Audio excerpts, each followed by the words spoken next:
ሀበነ ሰላምከ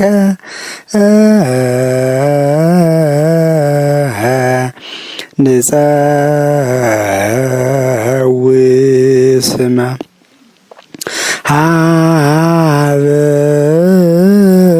ሀበነ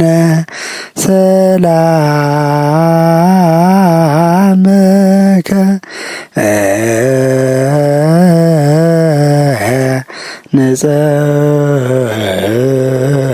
ንጸውዕ ስመ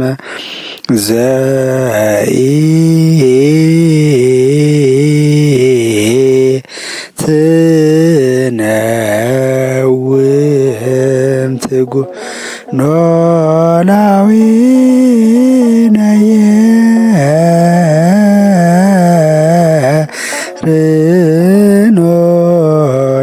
ኖላዊነየ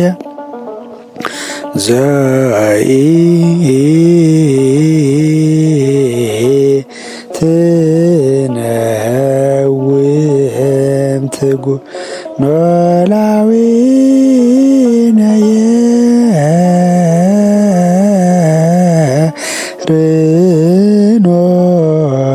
ኖላዊነየ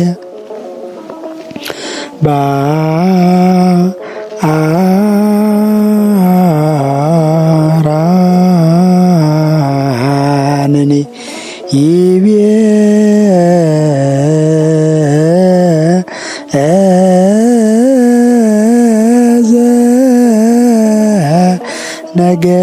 ነገደባ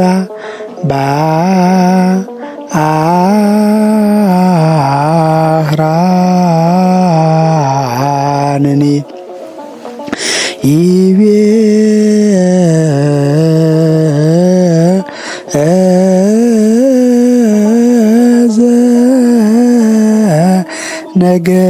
ነገደባ ርኢክወ ለሚካኤል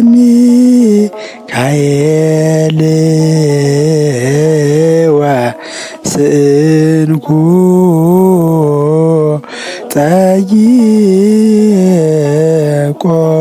ጠይቆቶስ ርኢክወ ለሚካኤል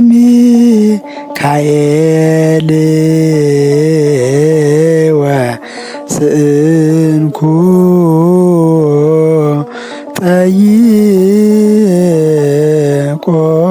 ጠይቆቶስ ወከሲቶ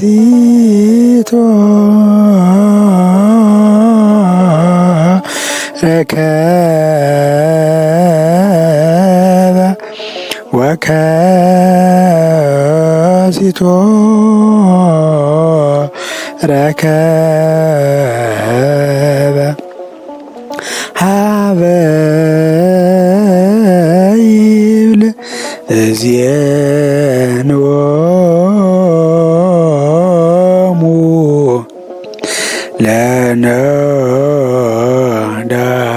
ለነዳያን ፈነወ ወከሲቶ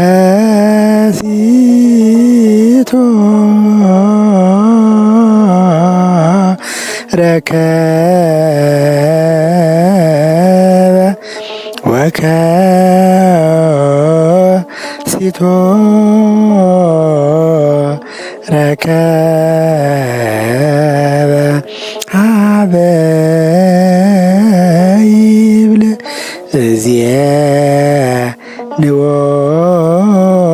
እዝየንዎሙ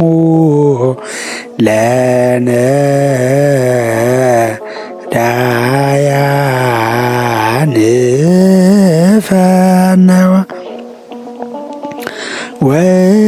ወስብክ ሎሙ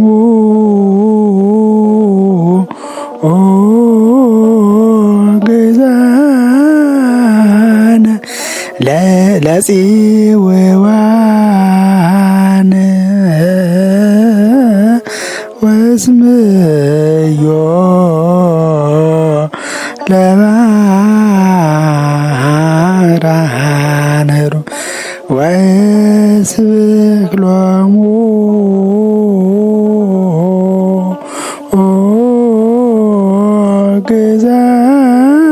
ግዛነ ለዚውዋን ወስምዮ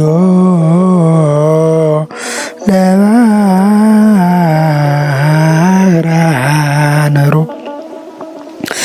ሰላም ውድ የበይንተ ማርያም ሚዲያ ተከታታዮች በሀገር ውስጥና ከሀገር ውጭ አላችሁ፣ በቅድሚያ እንኳንስ ለሊቀ መላእክት ለቅዱስ ሚካኤል ዓመታዊ የመታሰቢያ በዓል በሰላም በጤና በፍቅር አደረሳችሁ።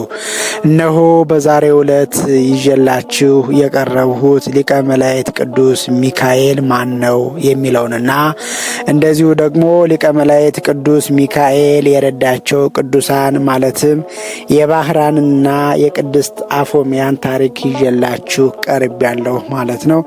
አዲስ የሆናችሁ ላይክ፣ ሼር በማድረግ እንደዚሁም ኮመንት በመስጠት እና ሰብስክራይብ በማድረግ እስከ መጨረሻ ድረስ እንድትቆዩ እንደዚሁ ደግሞ ቤተሰቦቻችን የሆናችሁ እንደተለመደው ላይክ እና ሼር ኮመንት በማድረግ አብራችሁን እንድትቆዩ እናሳስባለን። ሊቀ መላእክት ቅዱስ ሚካኤል ማን ነው?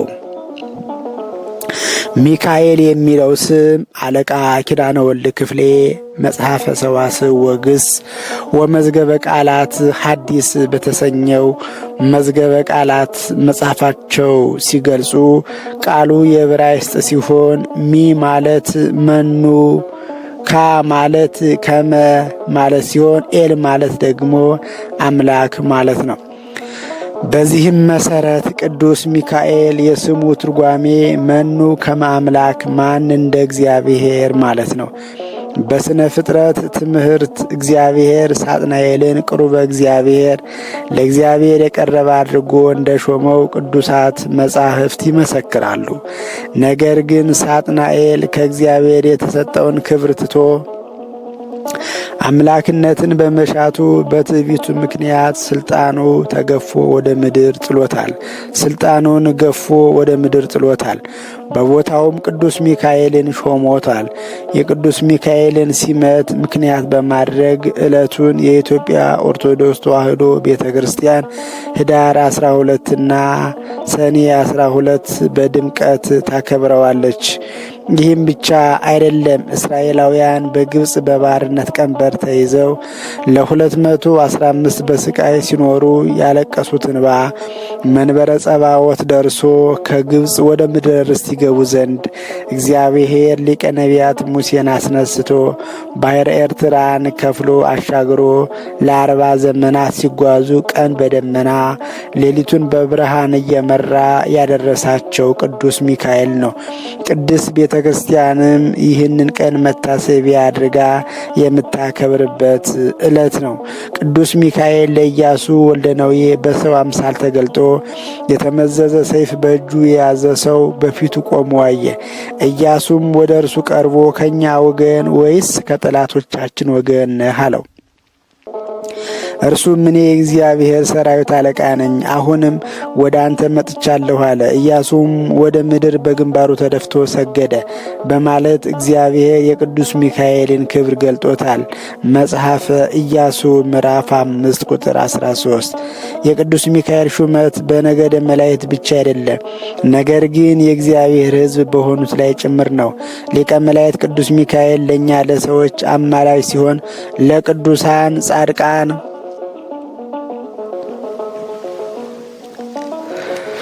ሰማዕታት ደግሞ አጋዣቸው ነው። በሕይወታቸውና በተጋድሏቸውም እስከ መጨረሻው ይረዳቸዋል። ይህንንም በቤተ ክርስቲያናችን በመጽሐፈ ስንክሳርና በድርሳነ ሚካኤል ተጽፎ እናገኛለን ማለት ነው። ስለዚህ ሊቀ መላእክት ቅዱስ ሚካኤል ደጋግ የሆኑ ሰዎችን እንደረዳ እንዳገዘ በተለያዩ ቅዱሳት መጻሕፍት ተጽፎ እናገኛለን ማለት ነው። ሌላው የምንመለከተው ደግሞ በወርሃ ሰኔ መታሰቢያ ከሚደረግላቸው ቅዱሳን መካከል እግዚአብሔርን የሚፈራ የአስተራኒቆስ ሚስት የሆነች የቅድስት አፎምያን ታሪክ ባጭሩ እንዳስሳለን። ቅድስት አፎምያ በትዳር በነበረችባቸው ዘመናት እግዚአብሔርን ከሚወድ ባለቤቷ ጋር እግዚአብሔርን ስታገለግለው የኖረች ሴት ነበረች። በየወሩ በ29 ቀን የጌታችንን የልደቱን ወር በገባ በ21 የእመቤታችንን ወር በገባ በ12 ደግሞ የቅዱስ ሚካኤልን መታሰቢያ እያደረጉ ነዳያንን ይጎበኙ እንደነበረ ታሪካቸው ይነግረናል። ባለቤቷ አስተራኒቆስ ከዚህ ዓለም የሚያርፍበት ጊዜ እንደደረሰ ባወቀ ጊዜ ይሰጡት የነበረውን ምጽዋትና የሦስቱን በዓላት መታሰቢያ ማድረግ እንዳታስታጉል ከአደራ ጋር አዘዛት። እሷም የመልአኩን የቅዱስ ሚካኤልን ስዕል ያስልላት ዘንድ ባለቤቷን ጠይቃ አሰርቶ ሰጣት። በከበረ ቦታም አኖረችው። ባሏ ካረፈ በኋላ ያዘዛትን መንፈሳዊ ሥራ ከወትሮ አስበልጣ መስራት ቀጠለች። የሰው ልጆች ጠላት የሆነው ሰይጣንም በመልካም አገልግሎት ስትበረታ ባያት ጊዜ ዝም ብሎ ሊተዋት አልወደደም። በመጀመሪያ ባል ሳታገባ ማገልገሏን ትታ ሌላ ባል አግብታ ልጅ ወልዳ እንድትኖር በብዙ ማባበል ጠየቃት። ባሏ መንግሥተ ሰማያትን ስለወረሰ ምንም ምጽዋት እንደማይሻ አስመስሎ ነገራት። ቅድስት አፎምያ ግን ዳግመኛ ትዳር ላለመስረት ቃል ኪዳን እንደገባች ርግብንና ኦፈ መንጢጥን አብነት አድርጋ እነሱ እንኳ በሕይወት ዘመናቸው ከአንድ ባል ውጭ ሌላ ባል እንደማያውቁ በመጥቀስ ሐሳቡን እንደማትቀበለው ገለጸችለት። ሰይጣንም አስመሳይ መሆኑን አላዋጣ ሲለው ማንነቱን ቀይሮ ሊያንቃት ቢሞክር የእግዚአብሔርንና የቅዱስ ሚካኤልን ስም ጠርታ አባረረችው። እሱም ተመልሶ መጥቶ እንደሚያጠፋ ዝቶባት እንደ አዋራ በኖ እንደ ጢስም ተኖ ጠፋ።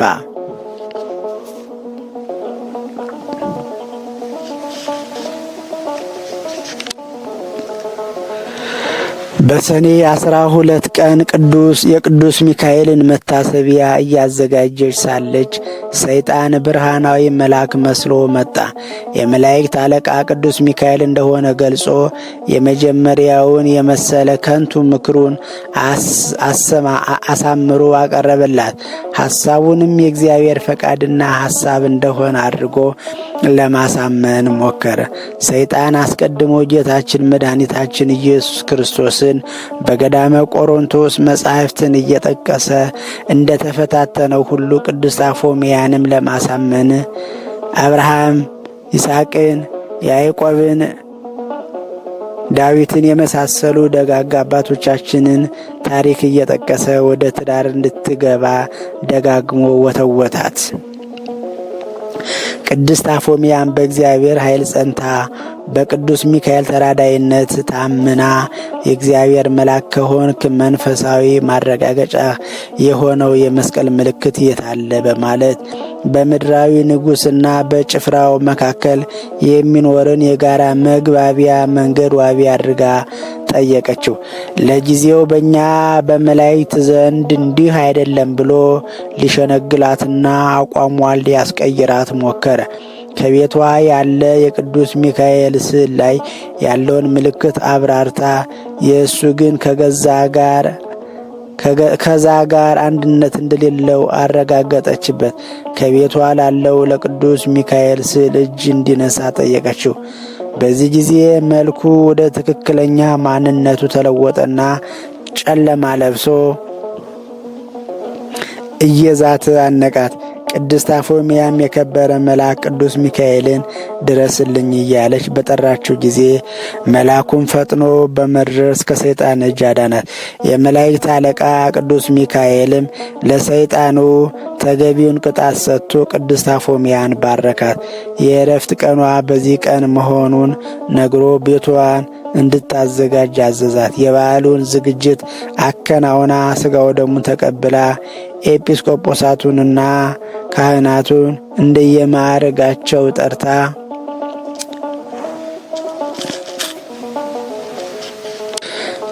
በቤቷ አክብራ ተቀበለቻቸው። ለነዳያንና ለጾም አዳሪዎች በኤጲስቆጶሱና በካህናቱ እጅ ገንዘቧን መጽውታ መንገዷን አሳመረች። ስለ ኃጢአቷ እንዲጸልዩላት ተማጽና በፊታቸው ተንበርክካ ጸለየች። ባሏ ያሰራላትን የቅዱስ ሚካኤልን ስዕል አቅፋ ስማ ከተማጸነች በኋላ ሰኔ 12 ቀን በሰላም አረፈች። ይህች የታመነች ቅድስት አፎሚያ በሰላም እስክታርፍ ጊዜ ድረስ የተጓዘችበትን መንፈሳዊ ጎዳና አስተውለን ይሆን? አስቀድማ ከባሏ ጋር አንድ ሆና በታማኝነት ፈጣሪዋን አገለገለችው። በኋላም የባሏን ኑዛዜ አክብራ ምንም እንኳን ኃጢአት ባይሆንባትም በሁለተኛ ትዳር ራሷን ማጠላለፍ አልፈለገች። በጎ ሥራ አብልጣ በመስራት እግዚአብሔርን ደስ ለማሰኘት ተፋጠነች እንጂ ሰይጣን ልጅ አለመውለዷን ተጠቅሞ ያቀረበላትን የጋብቻ ጥያቄ ውድቅ በማድረግ መንፈስን ሁሉ አትመኑ፣ መናፍስት ከእግዚአብሔር እንደሆኑ መርምሩ ብሎ በቅዱሳት መጻሕፍት ያዘዘውን ሐዋርያው መመሪያ ተጠቅማ ሰይጣንን በተወክሎ እግዚአብሔር ተቃውማ አሸነፈችው። የቅዱስ ሚካኤልን እርዳታ ያገኘችውና በሰላም አርፋ ወዳገለገለችው እግዚአብሔር በክብር የሄደችው በጽናት ተጋድላ ነው። ለእግዚአብሔር ምስጋና ይሁን፣ እኛንም በጸሎቷ ይማረን። የቅዱስ ሚካኤል የረድኤቱ ኃይል ሁላችንንም ይጠብቀን። ሌላው የምንመለከተው የመጨረሻው ታሪክ ደግሞ የባህራን ታሪክ ነው።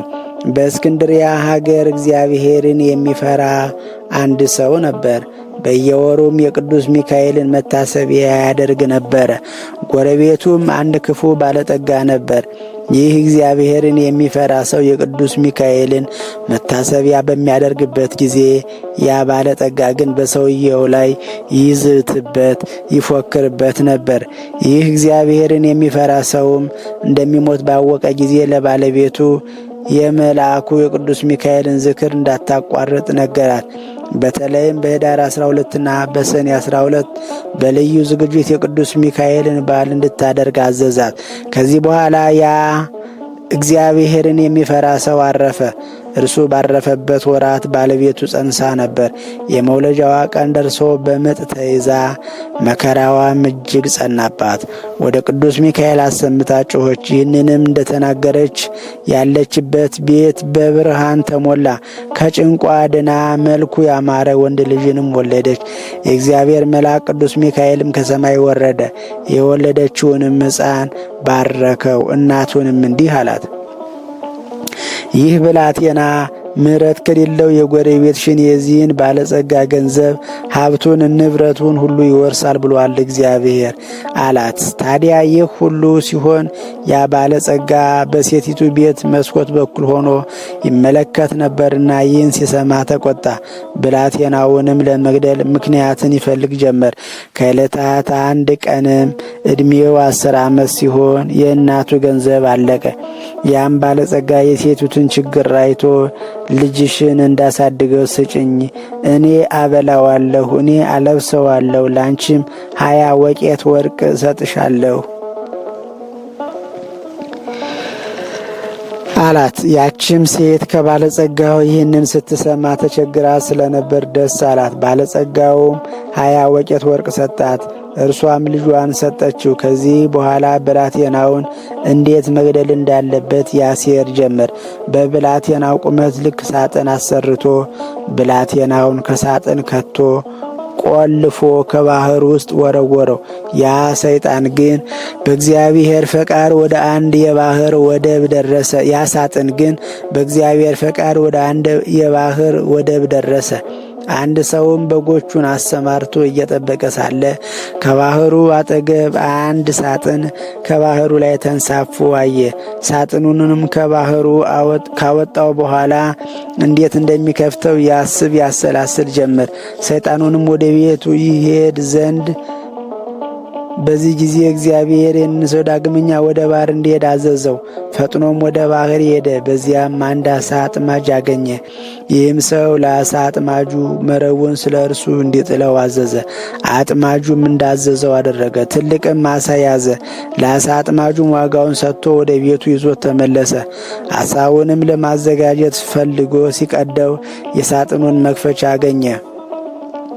የእግዚአብሔር ሥራው ድንቅ ነውና ሳጥኑን ለመክፈት ሲሞክር ፈጥኖ ተከፈተ። በሳጥኑ ውስጥም ያ ክፉ ባለጸጋ የጣለው ብላቴና አገኘ። የበግ ጠባቂው ፈጽሞ ተደነቀ፣ ልጅም ስላልነበረው እጅግ በጣም ተደሰተ። ብላቴናውንም ከባህር ስላገኘው ባህራን አለው። ባህራን ማለት ዘአውጻእክዎ እምባሕር ዘረከብክዎ እምባሕር፣ ከባህር ያገኘሁት ከባህር ያወጣሁት ማለት ነው። በግ ጠባቂውም ልክ እንደ ልጅ አድርጎ አሳደገው፣ ተንከባከበው። ከብዙ ጊዜ ቆይታ በኋላ ያ ጨካኝ ባለጸጋ ለንግድ ወደ ሩቅ አገር ለመሄድ መንገድ ጀመረ። ከአንድ የባህር ወደብ ሲደርስ ፀሐይ ጠለቀችበት። በባህሩም አጠገብ ባህራንን ያገኘውን የበጎች ጠባቂ አገኘው። ወደ እርሱም ተጠግቶ ማደሪያ ካለው እንዲያሳድረው ለመነው። የበግ ጠባቂውም እንግዳውን በክብር ወስዶ አሳደረው። በቤቱም ሳሉ በግ ጠባቂው ባህራን ብሎ ሲጠራ ያ ባለጸጋ ሰማና ልጅህ ነው ሲል ጠየቀው። በግ ጠባቂውም አዎን ልጄ ነው፣ ሕፃን ሳለ ከባህር ስላገኘሁት ስሙን ባህራን አልኩት አለ። ባህራን ማለት ከባህር የተገኘ ከባህር የወጣ ማለት ነው።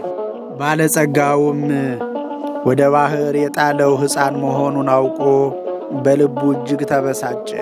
ዳግመኛም ብላቴናውን እንዴት መግደል እንዳለበት ያሴር ጀመር።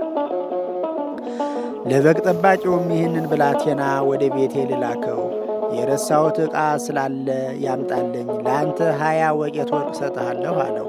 የበግ ጠባቂውም ስለሚሰጠው ወርቅ ተደስቶ ባህራንን ጠርቶ ይህ የከበረ ሰው ወደ ቤቱ ሊልክህ ነውና ተላከው አለው። ባህራንም ትእዛዙን በእሽታ ተቀብሎ ባለጸጋው የሰጠውን ደብዳቤ ይዞ መንገድ ጀመረ። ባለጸጋው የጻፈውም ደብዳቤ እንዲህ ይል ነበር። ይህ ደብዳቤ በተነበበ ጊዜ ያመጣት ስሙ ባህራን የተባለውን ሰው ገድለህ ከጉድጓድ ጣለው፣ ይህንንም ነገር ማንም እንዳያውቅ ብሎ ወደ ስሙ ላከ። በደብዳቤውም መጨረሻ በመካከላቸው ያለውን ምልክት ጻፈበት። ሞተ ስሙን ላከ። በደብዳቤውም መጨረሻ በመካከላቸው ያለውን ምልክት ጻፈበት። ባህራንም የሞቱን ደብዳቤ በእጁ ጨብጦ ወደ ተላከበት ሀገር ሄደ። በመንገድም ሳለ ቅዱስ ሚካኤል የንጉሡን መልእክተኛ መስሎ በነጭ ፈረስ ላይ ተቀምጦ ወደ ባህራን መጣ። እንዴት አደርክ? ወዴት ትሄዳለህ? ምንስ ይዘሃል? አለው። ባህራንም አንድ ባለጠጋ ወደ ቤቱ ልኮኛል፣ የመልእክትም ደብዳቤ ይዣለሁ አለው። ቅዱስ ሚካኤልም ደብዳቤውን አሳየኝ አለው። ባህራንም ያ ቅዱስ ሚካኤልን ግርማውን ፈርቶ በእጁ ያለውን ደብዳቤ ያሳየው። ቅዱስ ሚካኤል እፍ ሲልበት ያ ባለጸጋው ደብዳቤ ተቀየረ። እንዲህም ሆነ፣ እኔ ባለጸጋው እገሌ ነኝ። ይህን ደብዳቤ የያዘው ሰው ወደ እናንተ ልኬዋለሁ። እገሊት የምትባል ልጄን ዳሩት፣ ገንዘቤን ሁሉ ሰጥቻለሁ። በቤቴ የወደደውን ያድርግ። እኔ በንግድ እቆያለሁና አትጠብቁኝ። በእኔና በእናንተ መካከል ይህ ምልክት ነው የሚል ነበር። ከዚህ በኋላ ቅዱስ ሚካኤል ባህራንን ወደ ባለጸጋው ቤት ሂድ፣ እኔ መንገድ እንዳገኘውህ አትናገር፣ ይህንንም ደብዳቤ ለታዘዝከው ስጣልና ከፊቱ ተሰወረ። ባህራንም ወደ ተላከው ሹም ሄደ፣ ደብዳቤውንም ሰጠው። ሹሙም ደብዳቤውን ካነበበ በኋላ በንጉሡና በእርሱ መካከል ያለውን ምልክት አየ። ከዚህ በኋላ ለባህራን ሰርግ ታላቅ ዝግጅት ተደረገ። ከባለጸጋው ልጅ ጋር በእግዚአብሔር ቤት በሥርዓተ ተክሊል አጋቡት። የሰርጉንም ደስታ ምክንያት በማድረግ 40 ቀን ተቀመጡ። ሰርጉም ካለፈ በኋላ ያ ባለጸጋ ወደ ቤቱ ተመለሰ። በመንደሩም የደስታ ድምፅ ሰምቶ ምንድን ነው የምሰማው ብሎ ጠየቀ። ሰዎችም ባህራን በሚል ልጅ ደብዳቤህ ስላደረሰን ልጅህን እንዲያገባ ሀብትህን ንብረትህን እንዲወርስ ስላዘዝከን ትእዛዝህ ሁሉ ተፈጽሟል። እነሆ ደስታ ስናደርግ 40 ቀን አለፈ አሉት። በዚህን ጊዜ ያ ክፉ ባለጸጋ በታላቅ ቃል ጮኸ፣ ከመሬት ላይ ወድቆ ሞተ። ድርሳነ ሚካኤል ዘወርሃ ሰኔ። በቅዳሴያችን ተውቦ ምሕረት ለሚካኤል ምሕረት፣ ይቅርታ፣ ርኅራኄ፣ ቸርነት ተሰጠው ለሚካኤል ይላል። ነቢዩ ሄኖክም ምሕረት ለሚካኤል መሰጠቱን ገልጿል። ትሕትናውን፣ ታዛዥነቱን አስረድቷል። እንግዲህ ደግሞ የምንመለከተው ስለ ባህራንና ስለ ቅድስት አፎምያ የተጻፈ የተዘጋጀ ግጥም አለኝ ማለት ነው። እንግዲህ ግጥም ማለት በአጭሩ መልእክት አስተላላፊ ነው ማለት ነው። ስለዚህ ያንን ግጥም እስከ መጨረሻው ድረስ እንድትከታተሉኝ በድጋሜ በእግዚአብሔር ስም እጋብዛችኋለሁ። እስከ መጨረሻው ሳትሰለችሁ ከኔ ጋር ሁኑ።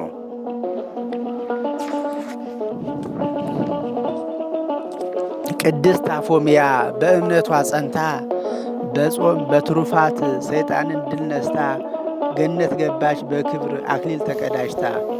እውነት በመሰለች የሐሰት ትምህርት መምህር ሳይሆን መስሎ ሰውን ከሚያስት ከሞት ሐዋርያ ከጽድቅ ጠላት ነቅተን እንጠበቅ ጸንተን በእምነት። እርሱ መቼም ቢሆን ጀምሮ ከጥንት የክህደት መፍለቂያ የሐሰት አባት ሲመኝ የሚኖር ነው የሰውን መጥፋት። ከምግባር አውጥቶ ከእምነታችን በጎ እያስመሰለ ክፉ ክፉውን እኛን የእርሱ ባሮች እንዳያደርገን እስኪናፍርስበት የሰይጣን ምክሩን። የዋሁ ባህራን የሌለው ተንኮል በሳጥን ታሽጎ ከባህር ሲጣል ውጦ እንዳያስቀረው ሞገድ ማዕበል ጠብቆ አወጣው ቅዱስ ሚካኤል ጠብቆ አወጣው ቅዱስ ሚካኤል። ቅንጣት እንኳ ክፋት በደል ሳይኖረው ሞት ታዞበት ሲሄድ ቅንጣት እንኳ ክፋት በደልም ሳይኖረው ሞት ታዞበት ሲሄድ ወደሚገለው መልአኩ ሚካኤል ከሞትም ታደገው። ጠላቱን አጥፍቶም ንብረቱንም ሰጠው። መልአኩ ሚካኤል በእምነት ለጠራው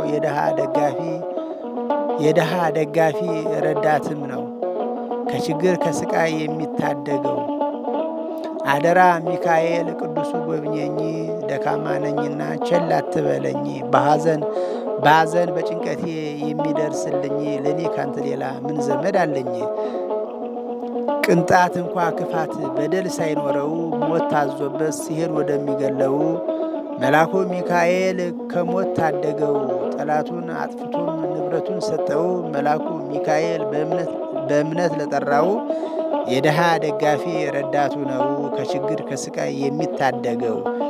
አደራ ሚካኤል ቅዱሱ ጎብኘኝ፣ ደካማ ነኝና ቸል አትበለኝ። በሐዘን በጭንቀቴ የሚደርስልኝ ለእኔ ካንተ ሌላ ምን ዘመድ አለኝ?